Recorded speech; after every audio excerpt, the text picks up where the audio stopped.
Dear viewers, শতভিসা education YouTube চ্যানেলে তোমাদের প্রত্যেককে স্বাগত। আমরা প্রতিদিনের ন্যায় এসএলএসটি 11-12-এর কাউন্সেলিং হয়ে যাওয়ার পর সন্ধেবেলায় সেই সাবজেক্টের সেই মিডিয়ামের যে আপডেট সেটা তুলে ধরি। এসএসসি তাদের অফিসিয়াল ওয়েবসাইটে স্কুল ব্লক লিস্ট বা কারা কারা কুল চয়েস করলো সেটা দেওয়ার পর আমরা জিওগ্রাফি সাবজেক্টের বেঙ্গলি মিডিয়ামের যে কাউন্সেলিং আপডেটের কথা আজকে আলোচনা করব সেটা অবশ্যই লাস্ট ডে বা সেকেন্ড ডেট। এর আগে গতকাল বেঙ্গলি মিডিয়াম এবং অন্য মিডিয়ামের কাউন্সেলিং হয়েছে। বেঙ্গলি মিডিয়ামের কয়েকজন মানে হাফ, আজকে হাফ, আর অন্যান্য মিডিয়ামের কিন্তু কালকেই সম্পূর্ণ হয়ে গেছে জিওগ্রাফির জন্য। জিওগ্রাফিতে টোটাল ভ্যাকেন্সি 432 গতকাল এবং আজ মিলিয়ে।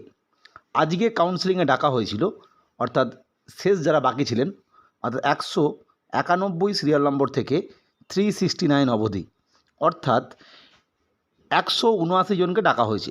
অ্যাকচুয়ালি ক্যান্ডিডেট হচ্ছে 179, কিন্তু এর মধ্যে 15 জনের নাম মাল্টিপল ক্যাটাগরিতে ছিল এবং সেই 15 জনের নাম মাল্টিপল ক্যাটাগরিতে থাকার জন্য তোমরা বুঝতেই পারছো ক্যান্ডিডেট হয়ে গেছে 194 জন। টোটাল ক্যান্ডিডেট যদি আমরা দেখি তাহলে হবে 194, কারণ 15 জনের নাম দু জায়গাতে আছে, অর্থাৎ ডবল গোনা হবে। তার মানে 179 জন, 94 জন টোটাল ক্যান্ডিডেট, আর অ্যাকচুয়াল হচ্ছে 179 জন।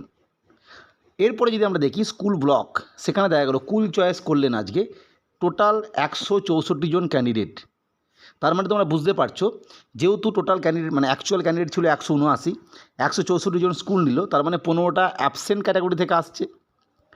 আবার 15 জন মাল্টিপল ক্যাটাগরিতে ছিলেন, ফলে তারা একটা স্কুল চয়েস করলে একটা স্কুল ফাঁকা হচ্ছে, বা তারা যদি কেউ অ্যাবসেন্ট থাকেন সেক্ষেত্রে তারা স্কুল চয়েস না করলে, মানে অ্যাবসেন্ট থাকলে দুটোই ফাঁকা হচ্ছে আর কি।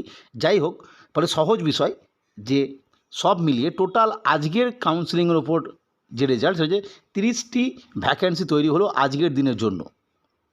এরপরে গতকাল এবং আজকের মিলিয়ে যে ভ্যাকেন্সি রিপোর্টটা হবে সেটাই হচ্ছে জিওগ্রাফির ফাইনাল ভ্যাকেন্সি সেকেন্ড ফেজ কাউন্সেলিংয়ের জন্য, তো ওয়েটিং লিস্টের জন্য।